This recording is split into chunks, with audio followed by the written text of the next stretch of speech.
Welcome again. I'm Ron Nepstowski, and with a very talented man right here from Connecticut, SAG actor Steven Dinello. How's it going? How you doing, Rob? All right, good, good, good. Have fun getting over here. I did. Meeting a lot of wonderful people. There's a lot of interesting people out there. This is a great place to meet a lot of people over here. So I've seen you chatting with a lot of females over there. Oh, yeah. So, Hey. I'm just kidding.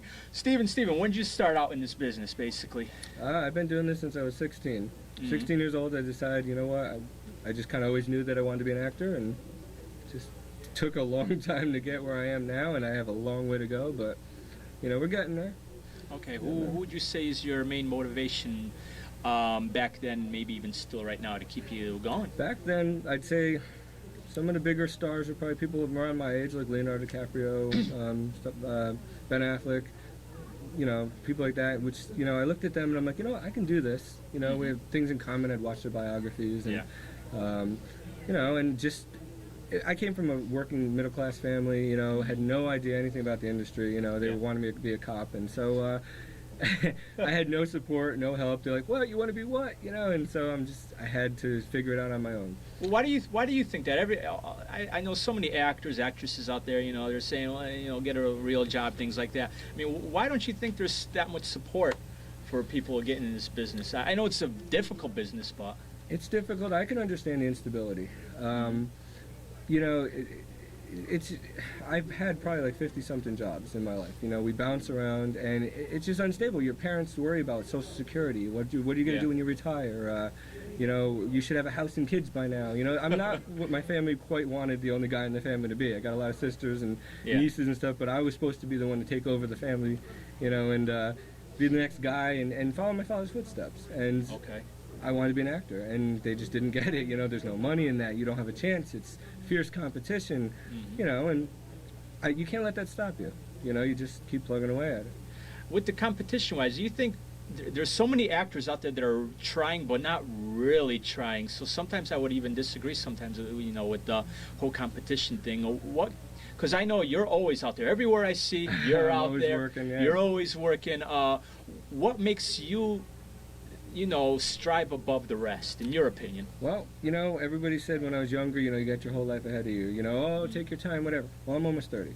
I don't have my whole life ahead of me. We're hitting midlife crisis here, and I don't have the money anymore, and I don't have my house anymore, and I don't have any of the things that I started building. And one of the biggest hang-ups in my career was the fact that I had trouble, and anybody can relate to this in this profession, balancing a 9-to-5, Monday through Friday job with the insurance benefits and everything, and then doing your movie work. Which sometimes it's a day of extra work, sometimes it's a role, sometimes it's months of work, you know, and you never know when you're going to get that phone call. So, you know, I had to finally decide, you know what, do I want the house? Do I want the nice apartment with the furniture and the dogs and the relationship for 8 years? And I just threw it all away and said, you know, I'm only getting older, competition's getting fierce.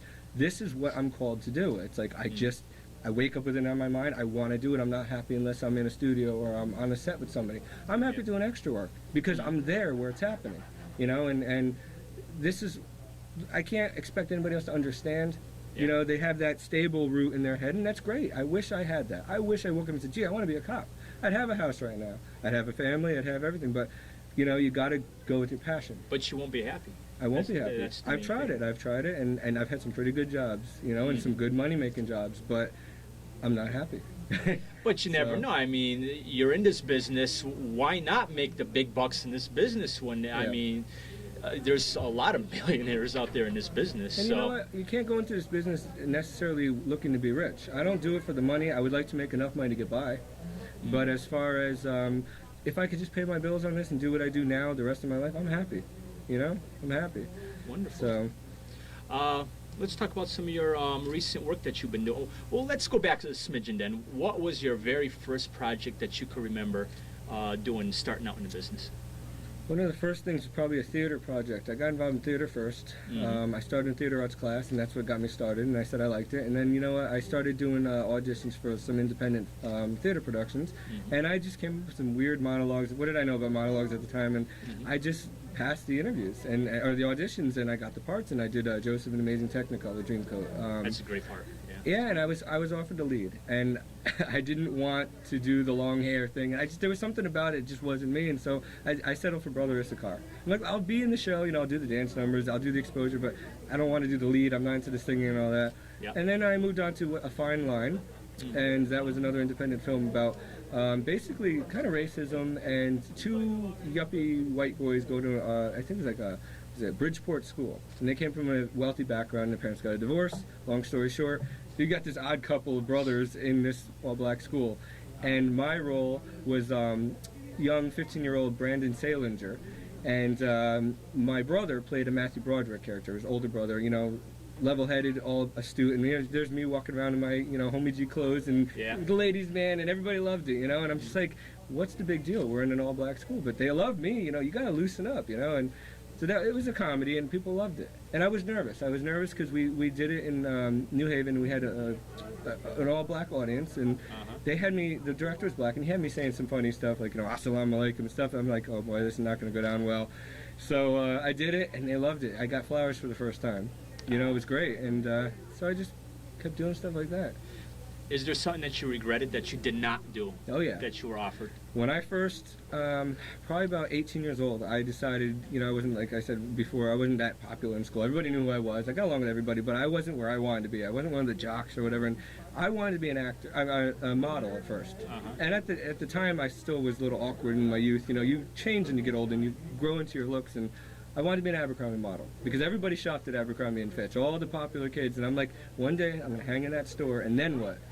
There you go. Well, at 22 years old, I go and get a job at Abercrombie and Fitch, and people are like, you're not even going to get a job there because you're not good looking enough. And I'm like, watch, I'll get a job. I got the job, worked for $6 an hour, I hated it, folding clothes, just to get the connections with the main office so I can send my stuff. Yeah. And I did, and then I quit the job. A couple months later, I got a phone call from a photographer out there. You know, why don't you fly out here, blah, blah, you know. And so I talked about it with my family. My family was like, you're not a model. You're going to go out there, they're going to look at you, and they're going to laugh you out of there. Don't do it. So I didn't do it. A month later, I get a phone call. Why the hell did you turn us down? You know? So basically, that was my biggest thing. That could have been a career opportunity for me, and I would have been happy. You know, and I turned it down. But Steven, you know what? You're still making it in business. You're growing. You're a SAG actor. Yep. Congratulations to that. And nothing but 12 the years best to of get into SAG. It does take quite some time. So congratulations. Thank you, Steven, Yep. for being a guest. Thanks for having me Thank you again. very much. All right. Great. Bye-bye. Bye.